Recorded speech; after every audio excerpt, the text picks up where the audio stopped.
This is an ABC News special report. Strike on Syria. Now reporting, George Stephanopoulos. Good evening. We are coming on the air right now because President Trump has just ordered a military strike on Syria. It comes just 2 days after that horrific chemical attack by the Assad regime that killed almost 100 people, including women and children. President Trump called it an affront to all humanity. Now he has retaliated. I'm here with our chief global affairs anchor, Martha Raddatz. And Martha, all through this campaign, just 3 days ago, the president saying this is not our fight. And as soon as he saw those pictures, as soon as he saw those images from that chemical attack, he wanted action. I think this is the single fastest punishing strike I have ever seen. Just a couple of days, he made his decision. I also have to say that Secretary Mattis, who was CENTCOM commander in 2013 when President Obama decided not to take action against Syria, this is something he was frustrated by in 2013. He's now the Secretary of Defense. They had plans in place, and they've gone ahead with cruise missiles from Navy ships in the Mediterranean. I want to go to our military consultant, Steve Gaynor, in Washington. Steve, you've flown military missions over Iraq. This appears to be Tomahawk cruise missiles against airfields. What does that say to you?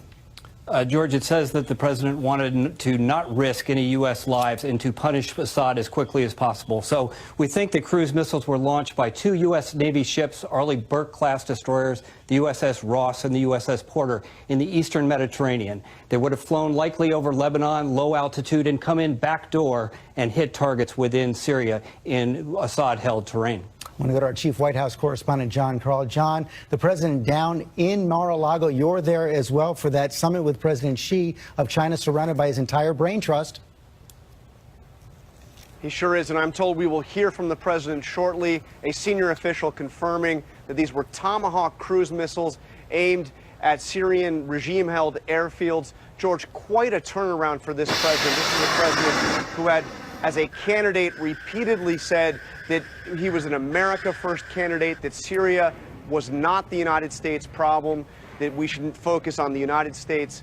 But now, after seeing that chemical weapons attack, he was very blunt yesterday, speaking in the Rose Garden, that changed his views on Syria, and now he has ordered military action.